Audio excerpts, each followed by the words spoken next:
Yeah, we'll go ahead and start by setting our motivation. And Okay. so just take a minute and ground yourself, present in your body, present in the space,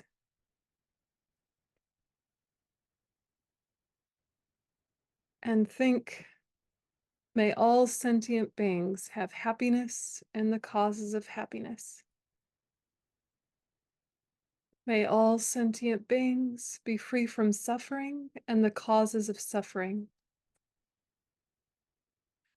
May all sentient beings be inseparable from the happiness that is free from suffering. May all sentient beings abide in equanimity, free from desire for friends and hatred for enemies. And if you'd like to bring in the Tonglen meditation from last session, feel that on the in-breath, all sentient beings free from suffering and the causes of suffering. Out-breath, all sentient beings have happiness and the causes of happiness. So just in-breath compassion, out-breath love.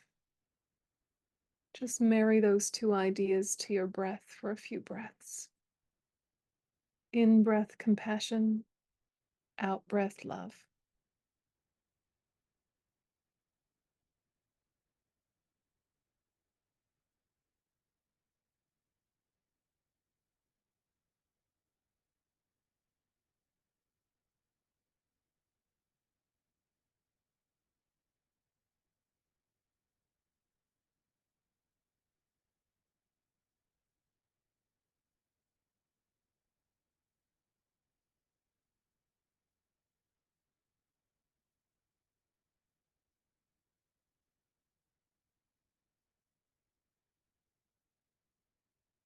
And then adding refuge in bodhicitta.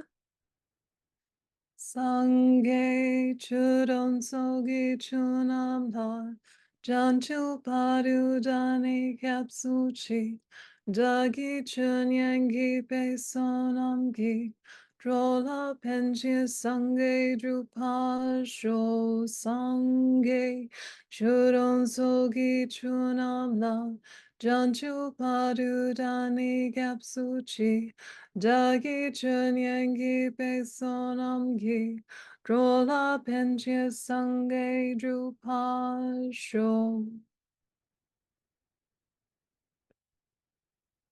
Okay, so 7-point mind training, lojong, thought transformation, that's where we're at. We've been looking at the conventional awakening mind.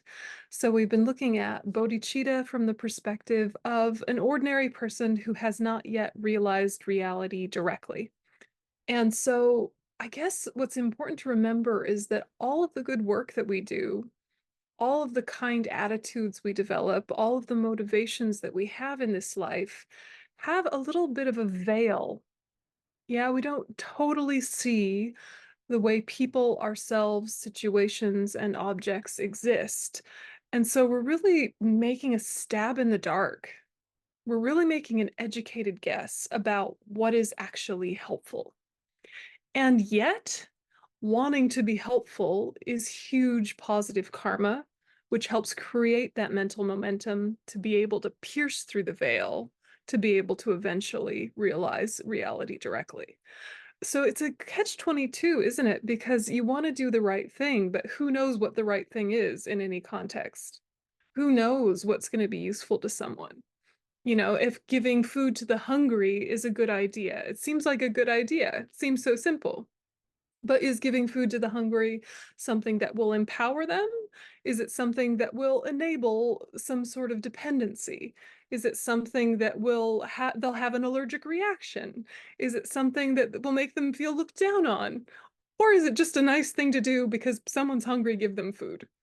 You know, like life is complicated. You know, we think that we know a simple, straightforward action we can do to help. And so a lot of our life is trying to find systems and patterns and plans to do the right thing.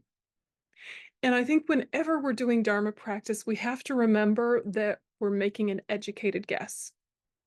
And we want that educated guess to get more and more educated But really, what we're working on is our mental attitudes. Whatever actions of body and of speech flow from that may or may not be effective. Yeah. We need to change the direction of our plans.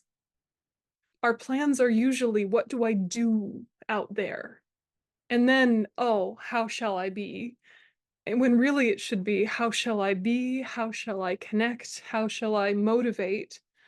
And then, given my common sense, here's what I'm going to do. May or may not work because I don't have all the information.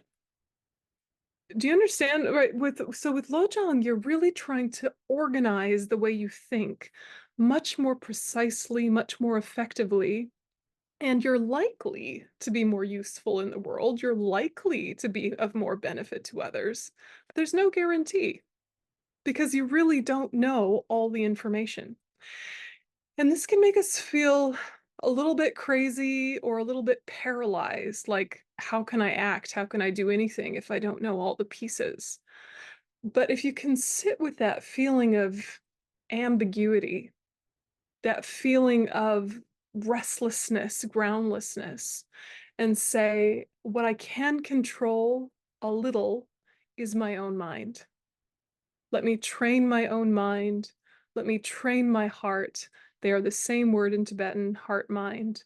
Let me train this heart mind to be open and compassionate and loving. Let me train it to be undistracted.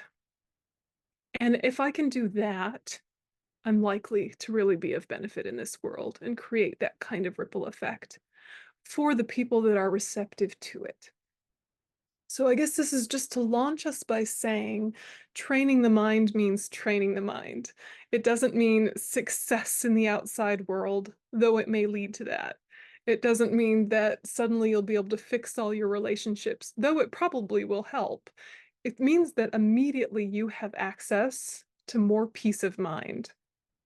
And the more peace of mind you're able to stay in, the more creative you can be, the more flexible you can be, and the easier it is for you to access your own wisdom in the moment. So starting with yourself first is really the invitation of mind training. Start with your own motivation first. What is the best motivation? Bodhicitta from our perspective. What is bodhicitta? The mind seeking enlightenment for the benefit of all sentient beings. But don't forget that you are in the group of all sentient beings. It's not all sentient beings except you. It's all sentient beings, including you, and that you are as deserving of love and affection and care and compassion as anyone else seems to go without saying. But sometimes when we're getting into this altruistic headspace, we're very much, no, no, no, you first. No, no, no, I'm fine. I'm fine. I'm fine. And we can even get a weird kind of pride about our own difficulties in life and not want to disclose them to people. Have you ever been in this space where you're like the helper, the strong one, the efficient one, the supportive one? And then if someone says, how are you? And you're actually struggling a bit, you're a bit affronted. You don't want to say. You're like, yeah, I'm fine. I'm fine. And you're almost a little annoyed. Don't ask me how I am. I'm the helper. Don't ask me how I am. I'm the strong one. And it's really interesting to kind of examine the role pride plays in our positive actions and the role pride plays in our sense of isolation and separation and alienation and loneliness from others because we never let them in. We never said, you know what, actually my back really hurts today and it's making me a little distracted. Ugh, how are you? You're not making a whole story, you're not making a whole song and dance, you're not loading it on people, but you're being honest. Here are the things that are affecting my mind right now. Yeah. So this is all to say, when you're organizing your motivation, there has to be this very, very deep authenticity with where you actually are, married together with how you want to live. And if you're pretending that you're already at this idealized bodhisattva lifestyle, then you will become unbearable to be around. Yeah, you will become so hard, so cringe, very sweet, very polite, very helpful, but no one can touch your heart. There'll be this distance between you always. And you'll get more and more defensive of protecting that distance, even as you feel more and more disconnected and disillusioned from others. So, what blocks our bodhicitta is self cherishing. And this self cherishing attitude is what drives pride, is what drives jealousy, it drives our attachment, our anger. And of course, all of this comes from ignorance. So, we're circling back to the veil of ignorance that covers reality. This is why we need ultimate bodhicitta, not just relative bodhicitta. So that's the advertisement for the next session. The next session is going to be all ultimate bodhicitta. Okay, so if you want ultimate bodhicitta, you have to come to next week. This week, we're going to go more into conventional bodhicitta. So we're in how to train in the conventional awakening mind, and we've gone through the Tonglen verses, and now we're to this section that says, concerning the three objects, three poisons, and three virtues, the instruction to be followed in brief is to take these words to heart in all activities. So 3, 3, and 3, Buddhists love a list, right? We love a list. All right, so the three objects are friends, enemies, neutrals, or strangers. The three poisons are passion, aggression, and ignorance or delusion. The three seeds of virtue are the absence of passion, aggression, and ignorance. Passion in the sense of attachment, right? Exaggeration, expectation, that attachment guy. This particular translator has called it passion or desire. So the practice of this slogan is to take the passion, aggression, and delusion of others upon ourselves so that they may be free and undefiled. Passion is wanting to magnetize or possess. Aggression is wanting to reject, attack, cast out. Ignorance or indifference is that you can't be bothered. You're not interested. The anti-prajna or wisdom energy. So we take upon ourselves the aggression of our enemies, the passion of our friends, and the indifference of the neutrals. And this is a really interesting way of viewing these. This isn't how we normally approach something like equanimity. This is kind of radical. Okay, so friends, enemies, strangers. Normally, when we have friends, enemies, strangers, we think, okay, Buddha would say, try and have unbiased goodwill. Yeah, recognize the labels, come from your side, try and have unbiased goodwill. Try and see the perspective that the stranger is someone's best friend, your friend, someone else feels some annoyance towards, your enemy might be someone else's dearest loved one. All of these labels come from our own side, based on context, in any case, goodwill, right? Classic equanimity. Right? Or you think about the way the labels change moment to moment, and someone who was a stranger became a friend, yada, yada, yada. We know about equanimity, but in this context, we're looking at how do we relate to their afflictions? It's not about the preventative for ours. Normally, equanimity, when there's a friend, we try and prevent attachment from arising. When there's an enemy, we try and prevent anger from arising. When there's a stranger, we try to prevent indifference from arising. But in this case, this is like next level. This is like pro level equanimity, where we're engaging with their negative states of mind, not ours, but in so doing, we manage ours. So we go back to this commentary by Chögyam Trungpa. It's quite interesting. We take the delusions of others upon ourselves so that they may be free and undefiled. So that they may be free and undefiled. What does that say to you right away? How do you take on their delusions in a way that's healthy and not weird? And can you anyway? We know about karma. What do you think he's pointing to? Take on their delusions so that they are free and undefiled. This seems to be in contradiction to the teachings on karma. This seems to be a terrible idea, right? What do you think he means? Thoughts? Take on the delusions of others. What does it mean? Be free of self-cherishing. Yeah, be free of self-cherishing. Yeah. Yeah, that's going a good direction. Yeah, Joanne, yeah. It sounds a little bit like Tonglen, like a Hmm. version of that. It is. It's the next level Tonglen. Normally, Tonglen, we're taking the suffering, right? We're taking the suffering and giving it to our self-cherishing. Here, we're actually taking the causes of suffering, which are the delusions. So the attitude in daily life really is pretty straightforward. It's just when people dump their garbage on you, don't take it, but take it, right? Normally, the way we take it is we give it as fuel to our own garbage. Rubbish. We're in Australia. Rubbish. Right? So what usually happens is someone is full of attachment about something, like an object or a food or a situation or another person, and it can activate our attachment. Yeah, we think, no, I want to go first. No, I need that. No, they're my friend. I want their attention. Their attachment triggers our attachment. Or if someone's really angry and in a terrible mood, it's contagious. And there's like a domino of bad moods. Now you're grumpy because they were grumpy. Now you're giving grumpiness to other people because you're in a grump, et cetera, et cetera. Right? Or if you're in a crowd of strangers and everyone's indifferent and sort of ignoring each other, you take that on board. Yeah.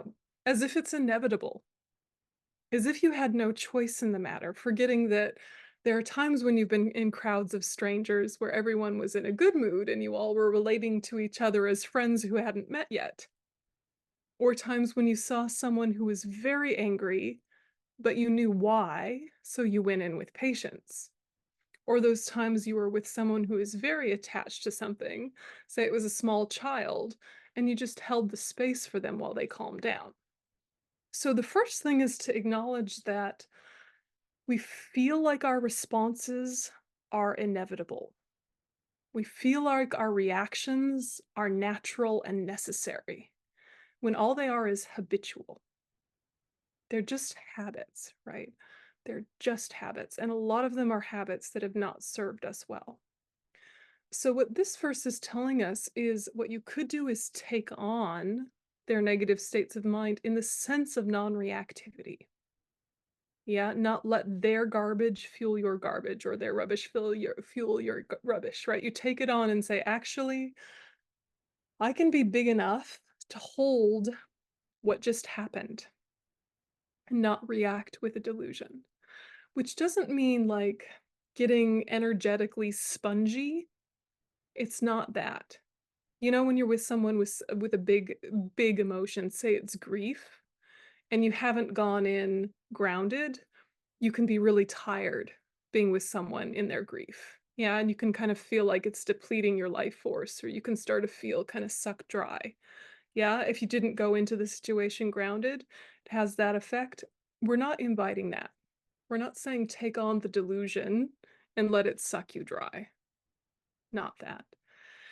We're saying, is there a way you can act as kind of like a filtration system? And they were the big heavy smoke of a bushfire, and you were the brilliant, newly engineered filtration system that could make good, clean air come out of it.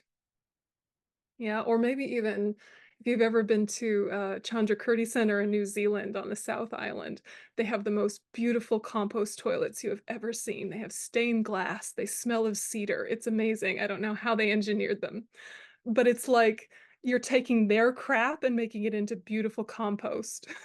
Yeah, and that compost on the other end is rich and vibrant and full of nutrients and doesn't smell at all like that. Yeah, so you're not just taking their garbage and making it worse for yourself. You're doing a transformative thing of saying, actually, this horrible thing that they're experiencing and dumping on me and dumping on other people is very useful. I want it. I actually want it. I don't want them to be in a negative state of mind. I don't want that cosmically, but I do want this experience because it will build the strength and resilience I need to better benefit others. So I'm going to take it and give it to my self-cherishing thought. Yeah, so you both were going the right direction. It's got the Tonglen vibe, it's got the overcoming self-cherishing vibe, but it's harder to take on afflictions than it is to take on suffering. Yeah. Taking on suffering, you don't really want people to suffer. Their afflictions, you're kind of like, could you just not? Could you just not with the affliction? Could you just get yourself under control? You don't have that immediate like, "Oh, I wanna take it from you." Even if it's your good friend, you're just like, "Could you cut it out? I don't want you to be in this mood. This mood is problematic and it's not your best side." But what if you're like, "Actually, you being in this mood helps me confront my own assumptions about how I need you to be, and my own expectations of how you should behave and how that relates to my own happiness." Because again and again, these teachings on lojong are pointing out that we objectify others. Again and again, it's pointing out that we are seeing people as objects to give us happiness, or to be pushed away because they give us suffering, or to be ignored because they do nothing for us. They are objects to us when we're operating through the lens of self-cherishing. And we need that veil to fall because they're not objects, they're sentient beings, they're human beings, they have been our mother countless times, they are full of Buddha nature, they are struggling, we are interconnected, yada, yada, yada, right? These things are so important and we forget it. We treat them like chocolate. Yeah, I would like more of that delicious version of you. Or if they switch, you're like, oh, you're like cheese that's gone off, get away. It's like they're not objects, they're people. They're not there to serve you. They don't exist to entertain you. And them being annoying or harmful or whatever you don't like about them isn't about you. Yeah. And we know this. And yet somehow in a conversation with people, there's just this part of us that takes everything personally and makes ourselves the main character of every story. We're either the victim or we're the hero, we're the helper, we're the ignored, but we're the main character. And it makes sense that we are to ourselves, but if you're looking at yourself from a bird's eye view, you would see that you are equal. And that equality is relaxing. It's a lot of effort to be the main character. It takes a lot of attention, a lot of thought to build that narrative, to describe yourself to yourself all day, every day, to describe what's happening to you. And now the hero enters the grocery store. Like we don't say it like that, but there is a part of us that is witnessing our own life as if a voiceover in a movie. And that is not mindfulness. Yeah, it can be something that can happen is that when you start trying to be mindful, is that you become more self-conscious. And that's not what's being asked of us with mindfulness. If mindfulness is making you more self-conscious, more defensive, more critical of others, it's been misunderstood.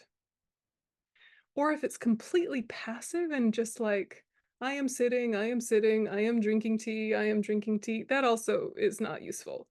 It can build concentration, and that's nice, but not in the efficient way that's being asked of us in lojong. Lojong says, may your mindfulness be accompanied by bodhicitta. Watch yourself, yes, but not through the lens of being the main character, through the lens of the awakening mind of bodhicitta.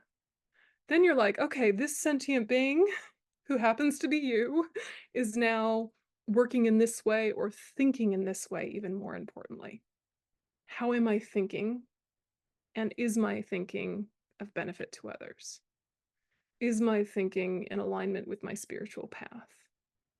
Is my motivation touching my deepest values? And if not, you just notice that and you adjust kind of automatically because you already have values, you already have ethics, you already have things that are important to you. But when you're having mindfulness with the lens of bodhicitta, that very self-awareness triggers a realignment. Yeah. So make sure that when you're practicing mindfulness, you're doing it in the way that's actually effective. Because when you start really getting into advanced Buddhism, and lojong is advanced Buddhism, even though it's intellectually fairly easy, when you get into the practices that are more advanced like this, it shows you yourself in a way that can be very confronting, and then you implode or explode. Yeah, you get kind of embarrassed and self-conscious and cringe and worry that people are noticing your weaknesses or your inconsistencies and hypocrisy. Or you explode or you get forwardly oriented and you start nitpicking everybody and you start pointing out their faults and getting more and more critical of them as a defense mechanism. It's like Psych 101, right? It's Psychology 101, and yet it can be heightened when you add mindfulness to the mix of the things going on in your mind. So doing it from a perspective of bodhicitta. Do you guys have thoughts so far or questions so far? Oh, I was just saying, I totally agree. You have to, but thanks. No. Makes sense, makes sense. Yeah. Yeah, it does. Yeah. Yeah. Do you feel like the more you study the Dharma, the more you have to go back to the beginning? Yes. Yes. Jai, go ahead. Thank you. Okay, my apologies for being late. I messed up on the time change. Um, okay, my question is this, and I've actually emailed it to you. I get befuddled when I'm dealing with corporations and I'm dealing with large government situations, right?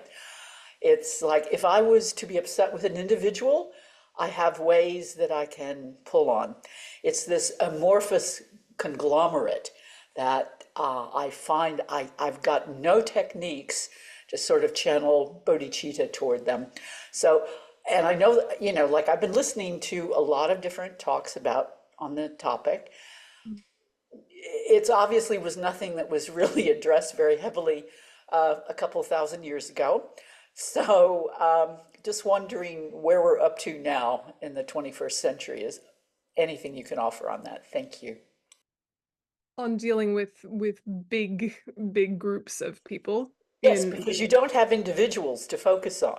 For me, it's like, and yeah, it's just so it's my brain has a hard time getting around trying to do what I know I need to do, what is the good thing to do, because it's like it feels like this thing doesn't really exist. It's this amorphous mass of, yeah, okay, thank you. Yeah, no, I'm with you. And this isn't as new a problem as it might seem. And there's a whole really interesting text called Nagarjuna's Letter to a Friend, which he wrote to a king about the best ways of governance. And it's a really interesting text if you ever want to Google it, Nagarjuna's Letter to a Friend. But when we talk about large organizations, I think it's a little bit like how we look at traffic. Yeah, when we're like looking at a massive traffic, I was thinking of, I don't know, like in Sydney, King's Cross, rush hour, and it's just like chock-a-block and there's people everywhere. It feels like a mass of obstacles. It doesn't feel like a group of people, especially when they're in cars, right? Because that it blocks the personalization of them. But you know what happens when you're in traffic, especially if you're driving in traffic and you're looking into the windows and seeing the people in their cars and looking, and it's like suddenly you're not stuck in traffic, we're stuck in traffic. Yeah, suddenly we occurs to you. And so similarly with government organizations or big corporations, they are a mass of individuals, and sometimes that mass of individuals can take on groupthink or like culty weirdness or problematic policies. That is absolutely true, but they did not come out of nowhere. That was the decision of a group of individuals that then you take to be the way it exists. And just like with traffic, if you can start to look through the windows and see the individuals, you can start to see where there might be areas where change is possible. You know, like when you're looking and someone waves you in because you're trying to make a right-hand turn or a left-hand turn, and they're like, no, no, come in. You wouldn't have known if you hadn't looked through the windows and seen the individuals in there and met their eyes and had an interaction. And there's something about breaking up our feeling of groups into realizing that they become like a school of fish, but a school of fish from a distance looks like one big mass, but there's a whole bunch of little individual fish there. And if you really can nudge a couple of them, the whole group will go that way. Yeah, if you attract it over here or nudge it over there, the whole mass will move. And so it becomes like good community organizing that nonprofits do in a grassroots way of find the individuals you can build relationship with in those giant masses. And that actually can have that ripple effect where change starts to move. And I guess never underestimate the power of relationship. Never underestimate the power of relationship. And so whatever you can do, even if it's in a tiny situation like a family group or a coworker situation, of just consciously, how do I build relationships one person at a time? It starts to set tone, which starts to color the whole group, which then has its own ripple effect. It just takes a few people doing it on purpose. Yeah, rather than just kind of being buffeted by the mass. If one little fish was like, "No, let's go this way," the rest of the fish would be like, "Are we going this way? Yeah, all right." You know? But there has to be something in it for them. And really what's in it for most people is connection at the deepest, deepest level. Of course, afflictions will, trigger them, greed and blah, blah, blah. But if you can get to a few people's hearts, that is the way. It's slower, but it's much more sustainable. So, whatever that looks like in our own individual lives, never underestimate the power of relationship. Yeah. Make them, find them, build them, reinforce them. Don't take them for granted. The people in your life that you do get on well with, don't let it slide. Don't get complacent. Like, check on them. But also, we can have more people in our life than we do right now. It's just we're not used to making friends as adults, right? Or especially in groups or organizations where we don't have immediate connection, where there's not as many points of relation. So those are just some thoughts. See that mass is not just a giant lump. It's a whole bunch of minds that all have Buddha nature. And I bet you have the karma to get through to a couple of them. And then they have the karma to get through to a couple more. And so it goes. So slowly, slowly, but on purpose, Fabulous. Thank you very much. I appreciate it. How does that sit? Do you feel objections? No, actually, I don't. It opens up a pathway for me, and that's what I want. I'm really a strong suit of mine is, quite frankly, bodhicitta, right? Not wisdom, but yeah, it has surprised me how little I've been able to actualize in this area. And this is what I want to do, most definitely, because this is the area that I see where I have the most upset, and I need to address that. So, thank you. Yeah, thank you. Thank you. So, because we only have a few sessions, I'm not going to go through every tiny bit, but this point 3 of transforming adverse circumstances into the path to enlightenment, this is really the heart of lojong. Transforming adverse circumstances into the path to enlightenment. So, what this can sound like is positive thinking. Yeah, and it can sound really cringe. What it can sound like is like affirmations. Remember affirmations in the 80s, right? Or 90s? Yeah, and you look in the mirror and you're like, I am intelligent and competent. And it's like, oh God, please, no. And it's very American. And I apologize on behalf of my people. Um, This is not what we're talking about with transforming adverse circumstances. We are genuinely naming them as adverse. This is not what I wanted. This weather, this economic disaster, this whatever, relationship breakdown, whatever. This is not what I wanted. 1 beat, 2 beat, 3 beats. This is not what I wanted. This is not what I wanted, but it's what I want. Yeah, so you have to stay there for realness. You have to own, no, I didn't want this to happen. I didn't want this to happen. I didn't want to break my ankle. I didn't want to get cancer. I didn't want my husband to leave me. I didn't want whatever it is. Let yourself feel that. And then say, and that very feeling and that very resistance and that very obstacle is the fuel I need to crack open my heart even further and release it from the prison of self-cherishing. Every single hardship opens up pathways of empathy for me to understand my fellow man. And without suffering, there is no determination to be free. There is no renunciation without remembering suffering. Suffering can act as a mindfulness bell that wakes you up. So you're wanting to transform adverse circumstances into the path to enlightenment. So the first invitation is to think, when the environment and its inhabitants overflow with unwholesomeness, transform adverse circumstances into the path to enlightenment. Apply meditation immediately at every opportunity. Yeah, apply meditation immediately at every opportunity means every opportunity. You're bored? How can I use it? You're angry? How can I use it? You're sad? How can I use it? At every opportunity.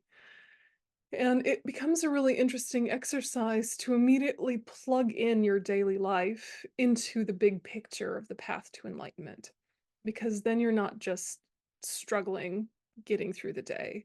Now it actually can have some meaning and some purpose, even a mundane day.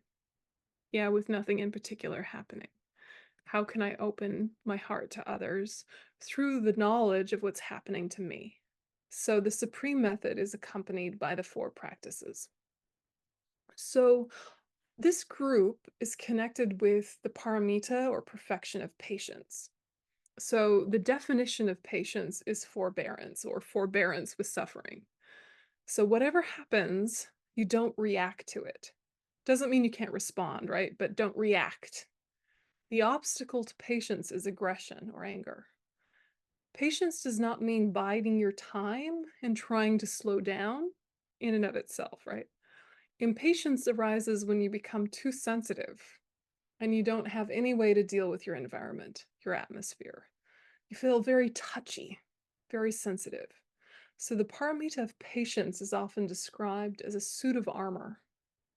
Patience has a sense of dignity and forbearance. You are not so easily disturbed by the world's aggression. So when you mentally prepare, you're already able to do this in lots of situations and maybe don't give yourself credit for it. When you mentally prepare, you can cope with a great deal.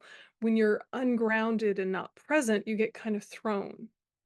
So one thing about meditation is it really brings you into the present, and then you're very much able to cope with life.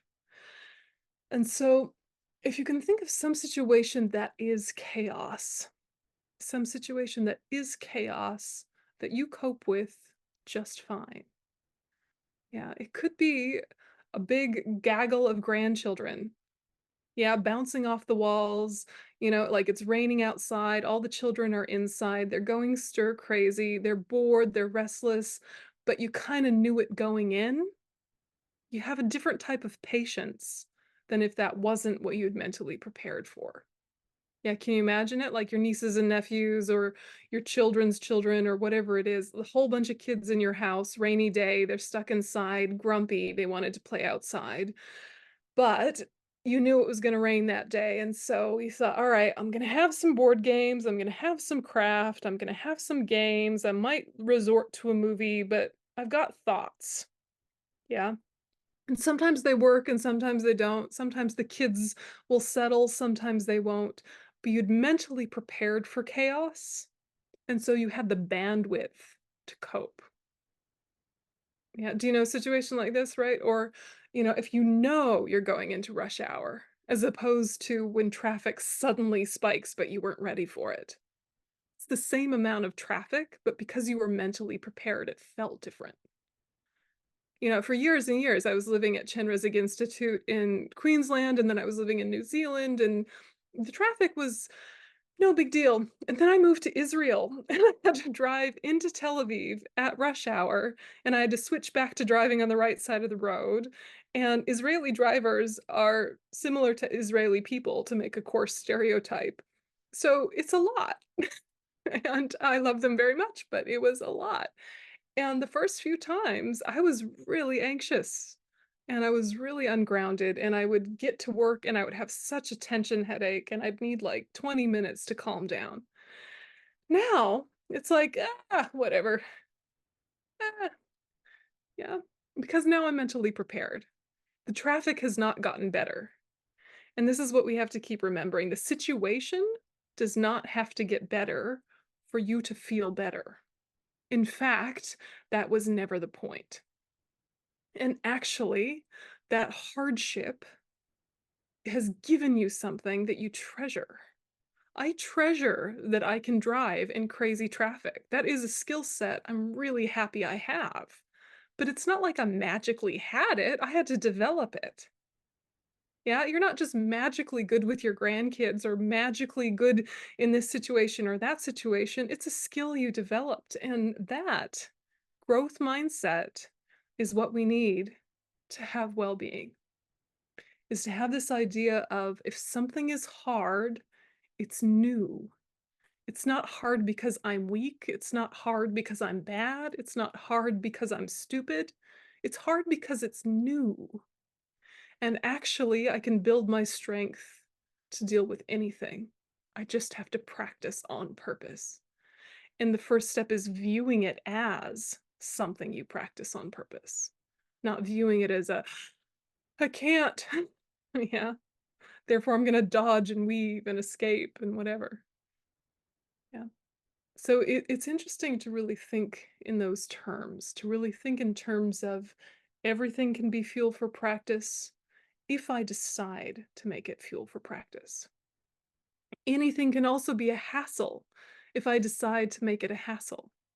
When self-cherishing is really, really up, even things you love to do aggravate you. Yeah, you could be going for a hike in the Blue Mountains, right? You could be standing and looking at the Three Sisters at that beautiful outlook, and you could know that there's going to be a bus full of tourists, but then they come and you're like, oh, would they just shut up and stop with their selfies? Right? You already knew, and you were going to enjoy the view because it's a beautiful view, but you've ruined it for yourself. Yeah, you're going to stop and get a coffee. You're gonna sit quietly in a cafe. What a nice day. Your good friends are there. And then, like, you've got one wobbly chair and it's enough to ruin your whole event.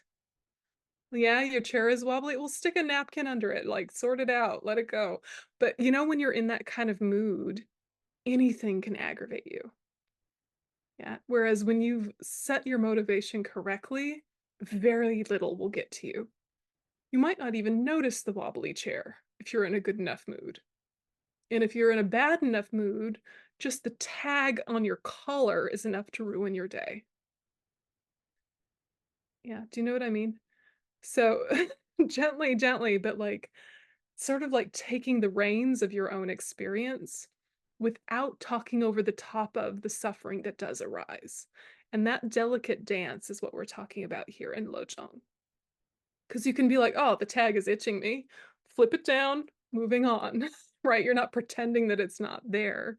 You're being practical. So whatever misfortunes befall you, whether caused by living beings or by the elements, are the fruits of your own past negative actions, karma. Misfortunes are viewed as adversities and obstacles by those unfamiliar with dharma. But for someone who has entered the gateway of dharma, the master said. They are exactly like what Chekawa explained. If someone has mind training, all of this, physical illness and mental suffering, becomes a skillful means through which you receive the blessings and higher attainments of the teachers and the three jewels. Therefore, transform every circumstance into a factor that instills in you the awakening mind. You're looking also at what is refuge? What is refuge? What is refuge? What am I taking refuge in? What am I taking refuge from? What do I do habitually? What is actually useful? This becomes a very good question. What actually protects you from suffering? Is it covering yourself in cotton balls? No, right? Is it really making your life so easy and efficient and well planned? That can help, but the best laid plans. So, what you're really trying to understand is that what protects you from suffering is the dharma that you have integrated, not the dharma in the abstract, not the teachings out there on the bookshelf. It's what you have integrated, what you have made personal, what you have thought of again and again, such that the penny has dropped. You get it fundamentally, so much so that you couldn't unlearn it if you tried. That's how familiar we need to get with some of these Dharma ideas. Lots of them you've agreed with and loved for years, but you have to keep coming back to them for them to stick. Yeah, it's like my own teacher always says, when you've understood, then you can begin. Not when you've understood, then you're finished. When you've understood, you can begin. And when you've agreed and understood and experienced, well done, but just keep going over it.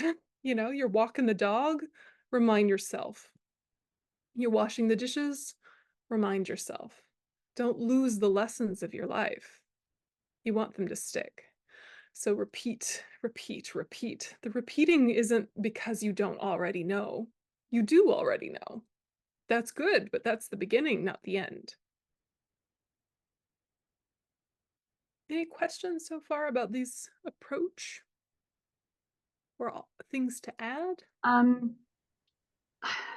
not sure how to put this, but I'm a very visual person, and when I do Tonglen, I can do the dark cloud and this and that and sending out light. But trying to give it to the self-cherishing self, I can't visualize it. I take it into the center of my chest, and I do it in the pause, in the in and out breath, and then I send out the light and everything, and I feel it. But I'm struggling with trying to give it to the self-cherishing self in a way that feels like it's landed. Yeah. That makes sense. Yeah, definitely. There's a few approaches, and you pick whichever one works for you. But the classic approach is to visualize that self-cherishing takes the form of like a shell. And that shell covers your good, kind heart center, not your physical heart, but like your heart chakra. And think that at your heart center is like warm golden light, which is your beautiful, good heart, your kindness, your compassion, your bodhicitta, everything. And that it gets covered or suffocated or blocked by a hard shell, like the shell of an egg. And so as you breathe in that toxic, black, heavy air, that black, toxic, heavy air slowly dissolves it, Right. or it turns into a thundercloud and lightning strikes and cracks it. So either That's a or good. Yeah, thank you. yeah, it's helpful to, some people are visual, some people are verbal. So, for some people, just thinking the words compassion, love really works. For some people, you really need the imagery. So, the real suggestion for Tonglen that I have for you guys is use as much elaboration as keeps you perky and alert, but not tense. Don't feel like you need to load every breath with absolutely everything you've ever learned about Tonglen. Load it with as much as your mind can happily carry without getting stressed. And if it's gotten such that you're almost bored or it's too easy, then you can layer in another layer of elaboration. Yeah, so just kind of keeping it at whatever level keeps you sharp and alert. Yep. Yeah. Thank you. Yeah. And for some people, breath meditation of any kind is tricky, right? So breath meditation is a go-to for so many meditations, but if for some reason focusing on the breath for mindfulness, to let distractions subside, or for Tonglen isn't good for you because you have some trauma stuff or some anxiety lives in your upper chest, or for whatever reason, just release focusing on the breath and just think of the visualization coming in and out in kind of a mass, like through your pores, in and out. You can think that. That's fine too. Right. Thank you. Yeah. Yeah. Thanks, Thanks, guys. darling. So let's do like a 5-minute break and then we'll do a meditation. Beautiful. Thank you. Her full name is Fluffy McFluffkins Esquire. Yes, it could be a Dharma name, but it's not. It's not. Thank you. You're welcome. She's indignant now to have been put on film without her consent. Sorry, darling. Okay, here we go. All right, so let's get into meditation posture. And we're going to do Tonglen in this other form, this taking on the afflictions as opposed to the suffering. While we wait for folks to gather, we'll just review that, right? So we're doing 3 objects, 3 poisons, 3 seeds of virtue. So the 3 objects, friends, enemies, and neutrals. 3 poisons, passion, aggression, and ignorance. 3 seeds of virtue are the absence of passion, aggression, and ignorance. So we're taking upon ourselves the aggression of our enemies, the passion of our friends, and the indifference of our neutrals. But we're taking it on to the self-cherishing attitude and destroying it. Okay, so get yourself a nice straight posture. And you can take a few deep breaths if that helps you ground yourself. If you need to fidget for a second, getting yourself into a balance. Just be in the body.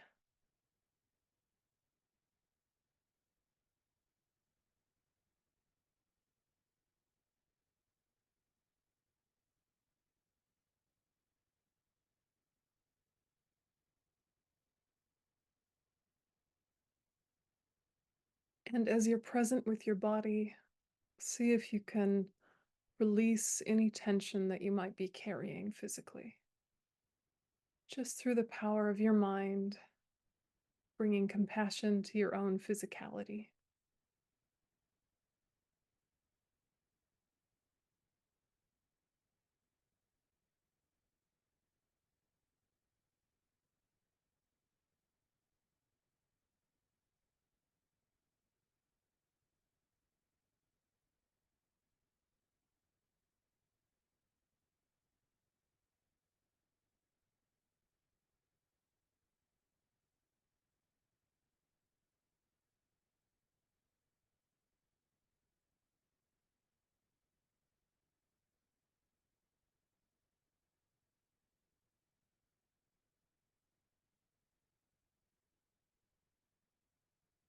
And then bring your focus back to your motivation.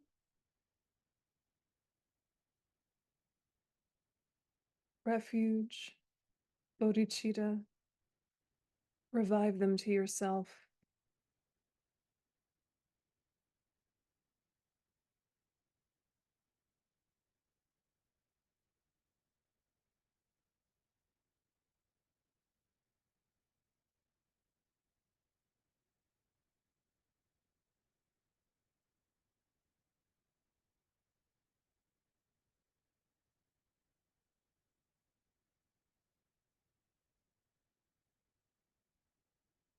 And then take a minute and let your mind shift to analysis.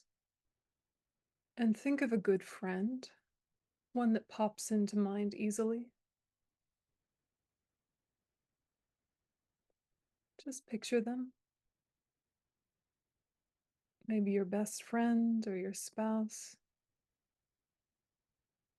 Someone you see often or have easy affection for, just think of one person to represent friend.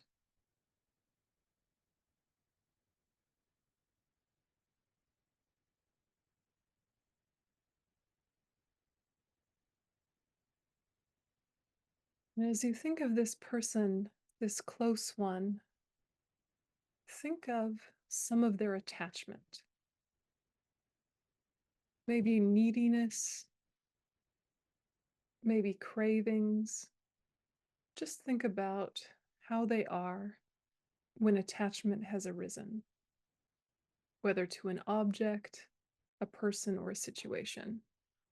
Just think about what their attachment is like.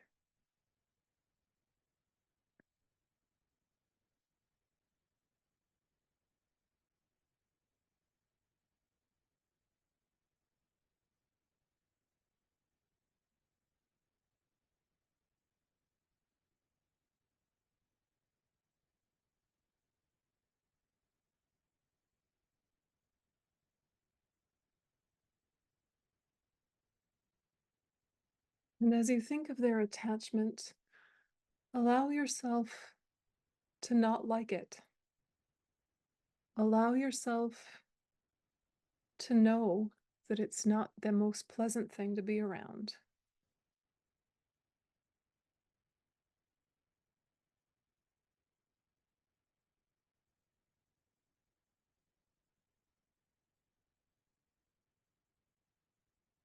When they get really fixated on a certain plan, or they get obsessed with a person, or they have to buy an object, or they get really needy with you. Whatever it is, just let yourself acknowledge this is not your favorite trait of your loved one.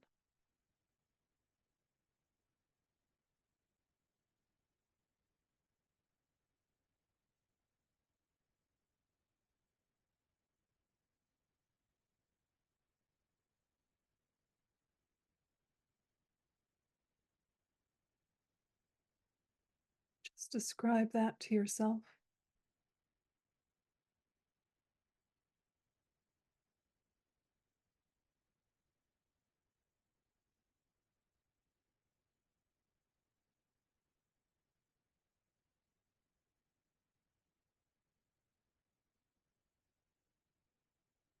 And then say to yourself, this negative state of mind of my loved one, this attachment, came from the self-cherishing thought, their self-cherishing thought.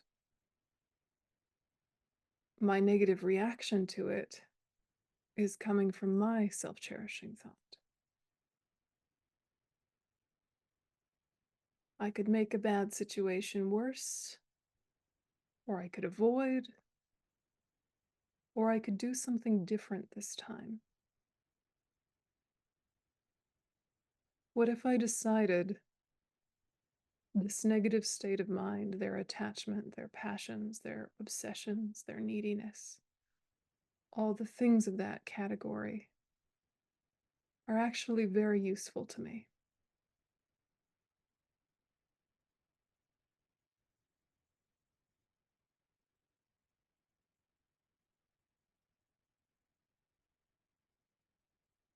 They show me how I might have objectified them. They're showing me what attachment looks like. They're showing me all sorts of things. And so this very trait or mood or behavior in them that I don't like, may I take it on voluntarily and give it to my self-cherishing thought. And may I give them happiness, comfort, well-being. And so imagine breathing in their attachment as heavy, dark, polluted smoke that you take on voluntarily, even though it's disgusting. And you give it to that hard shell of self-cherishing that blocks your good heart. That toxic smoke weakens it. That hard shell makes that shell soften. And on the out-breath, more and more of your love released, sent, given. In black smoke, out golden light. In, take on their attachment. Out, give them love.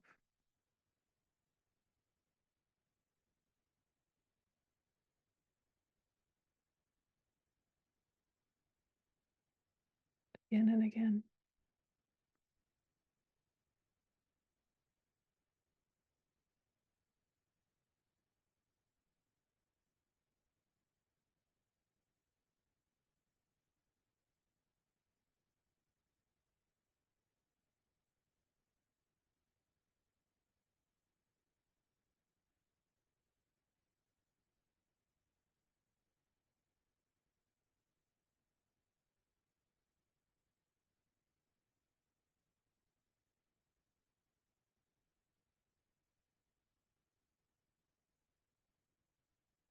Each cycle of breath, weakening your self-cherishing, increasing your cherishing others.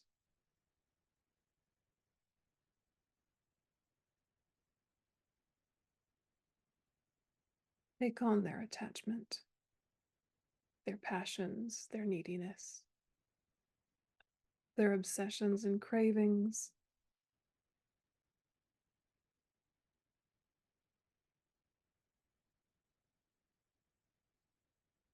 Give your happiness, stability, well-being, contentment.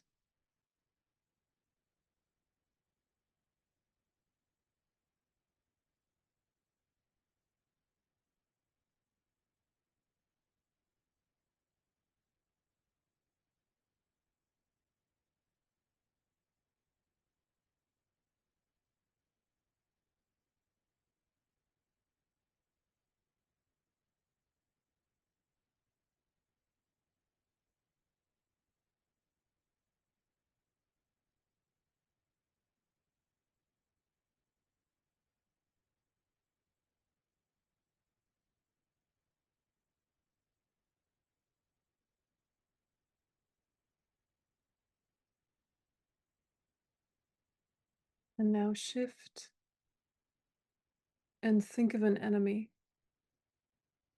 or someone you very much don't like, someone you have aversion towards. Doesn't have to be the worst one in your life, but just someone where affection does not come easily, where the opposite happens, and you want them away from you whenever you see them. Maybe they trigger you. Just think of a person like that in your life. Aversion arises. One person to represent all those you have aversion towards.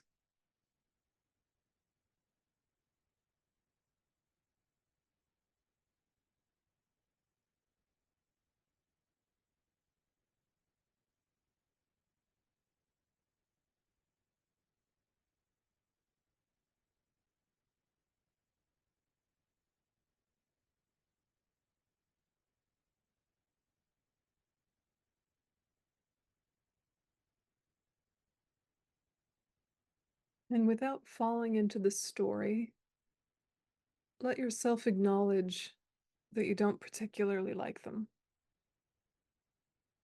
Or maybe even stronger than that. Being real with yourself and how you feel about them.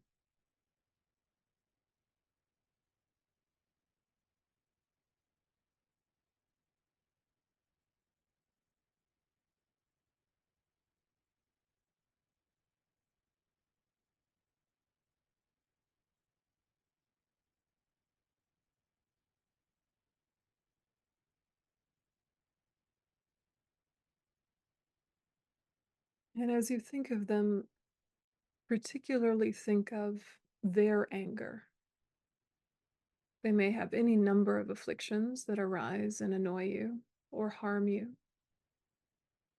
But just choose anger. What is it like when they're angry? Are they passive aggressive, silent treatment, withholding affection? Are they aggressive, yelling, toxic?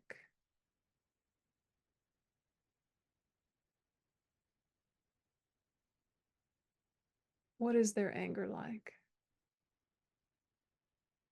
Critical, irritable?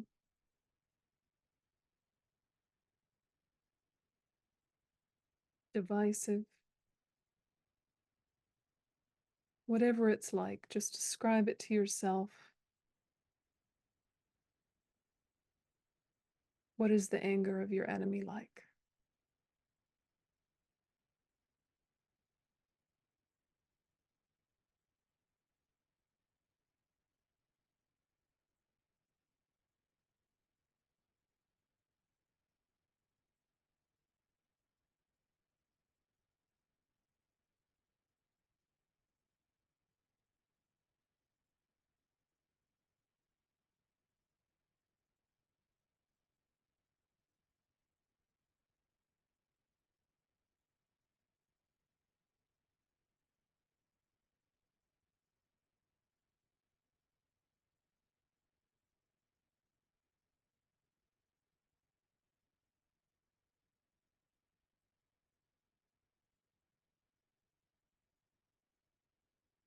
Maybe their anger looks like a general discontent and grumpiness.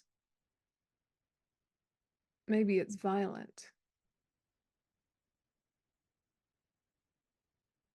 Maybe it's dark and depressed. Maybe it seethes, accompanied by jealousy or pride. But as you think of the way their anger is, let yourself acknowledge that you don't like it.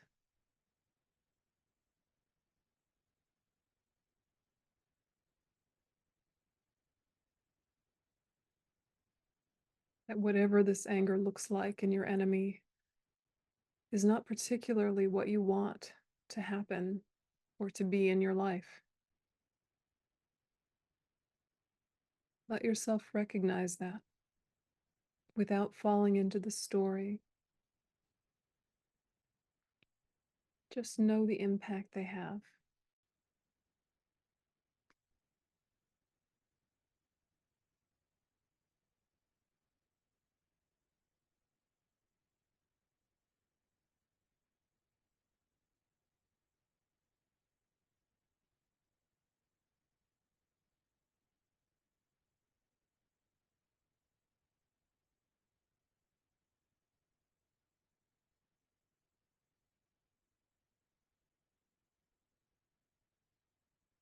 And you think, I don't like this. I don't want this in my life. Sometimes I don't want them in my life. I don't like this.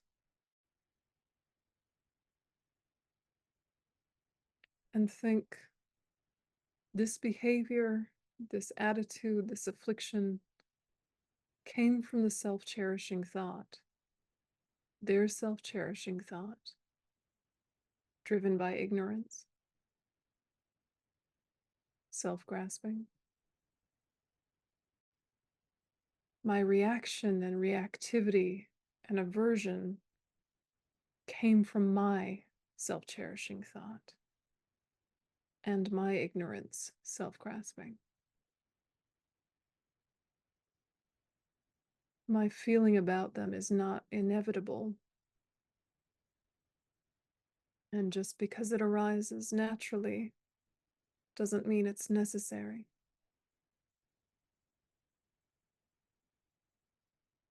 So maybe their anger is just what I need.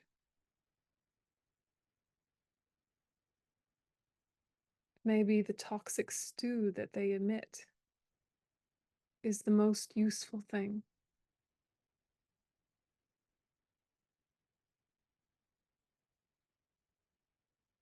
And so imagine breathing in your enemy's anger in the form of heavy, dark, polluted smoke. And give it to your self-cherishing attitude, that hard shell covering your good heart that feels like protection, but actually creates barriers and distance, blocks the flow of happiness and love.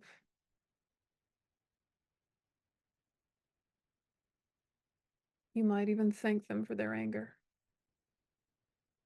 How wonderfully toxic it is. This will weaken my self-cherishing thought.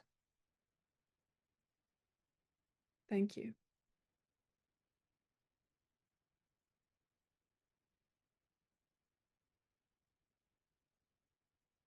And on the out breath, sending happiness, contentment, wisdom, like warm golden light. And let this ride on the breath. In black smoke, out golden light, each cycle weakening the self-cherishing thought.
And then shift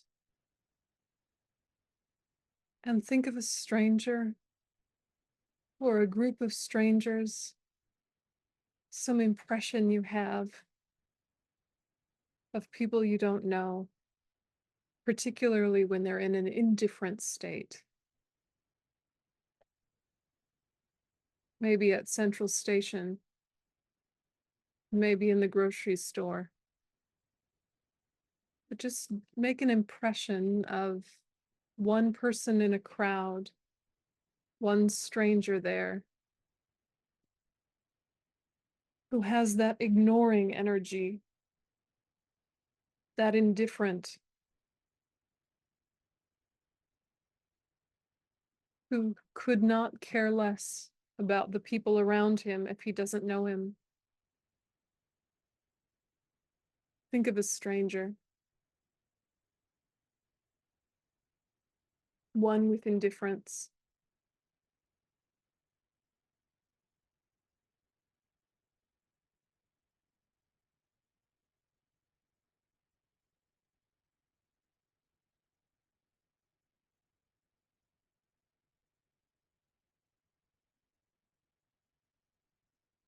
And let yourself notice that you don't like their ignoring quality. You don't like the way they're oblivious to those around them.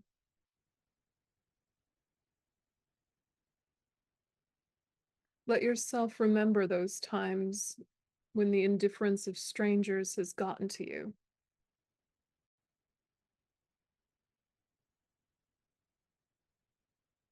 When you wish they would acknowledge other people, be civil or polite,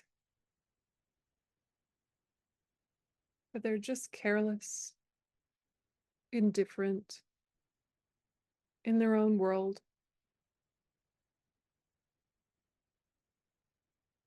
Remembering or manufacturing a situation like that.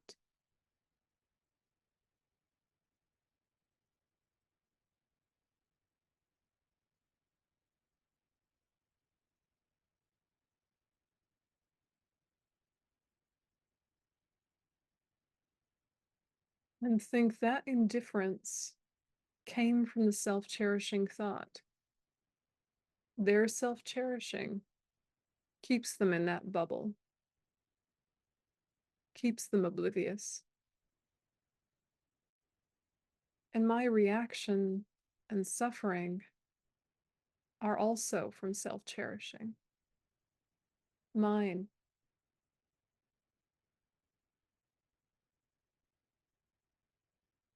And so their behavior could trigger my bad behavior, or it could trigger some sort of wisdom or antidote. So decide to take it on voluntarily. Breathe in their indifference. Breathe in their obliviousness. And give it to that hard shell covering your good heart. Breathing it in is black toxic smoke. Breathing out all of your kindness and consideration, your sense of benevolence towards your fellow man. In black smoke, out golden light. Every cycle, softening that shell, gradually dissolving it. Warm golden light of your love radiating out. Marry these ideas to the breath. In black smoke, out golden light. Breathing in indifference, giving it to your self-cherishing. Breathing out consideration and kindness, giving it to them.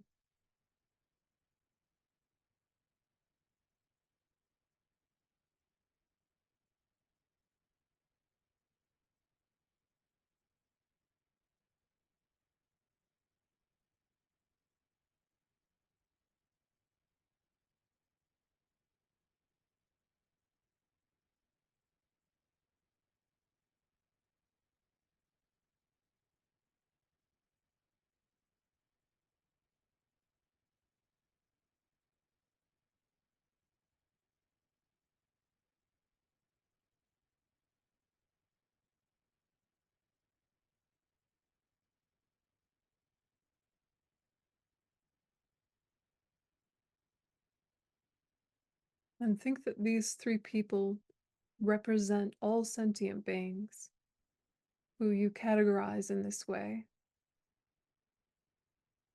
as well as these three poisons, anger, attachment, ignorance, from which all other afflictions flow and elaborate. And feel that you breathe in all of that, of all sentient beings, and send out so much happiness and love to all of them. And with these last few breaths of the meditation, your self-cherishing completely dissolves. Your good heart completely released, filling you, radiating out, touching all living beings, bringing them peace.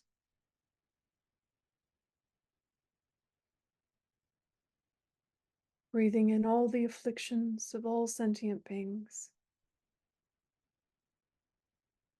Breathing out happiness, love, sending it to all of them equally.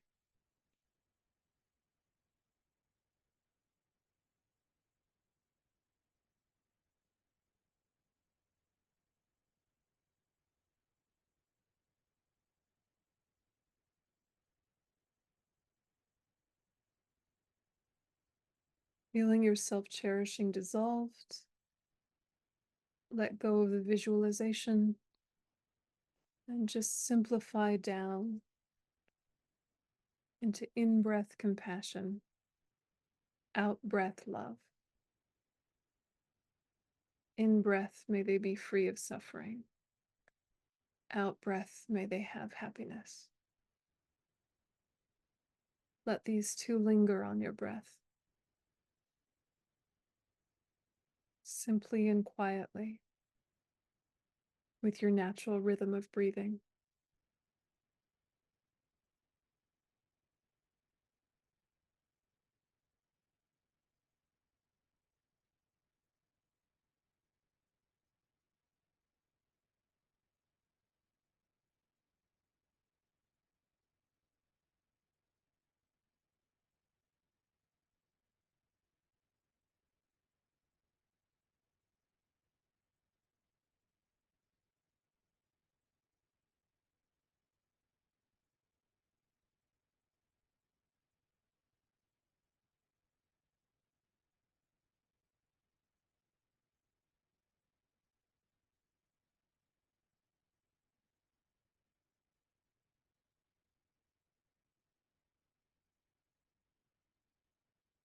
And let go of awareness on the breath.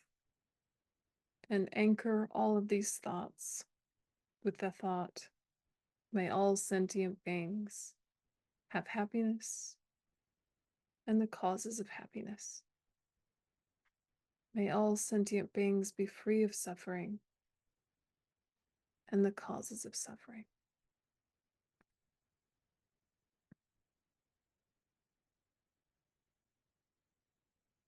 And we dedicate. Janchu Sancho Rinpoche Ma Ke Panam Ke Gyuchi Ke Panyam Pa Me Pa Yang Gone Gondu Pawa Sho Tony Dawa Rinpoche Ma Ke Panam Ke Gyuchi Ke Panyam Pa Me Pa Yang Gone Gondu Pawa Sho. Okay, you can relax your attention and have a look at the root verses if you like in the intervening weeks, and pick out a couple slogans that you love and see if you can remember them during the day. And I'll see you next week. Thanks. Thank you.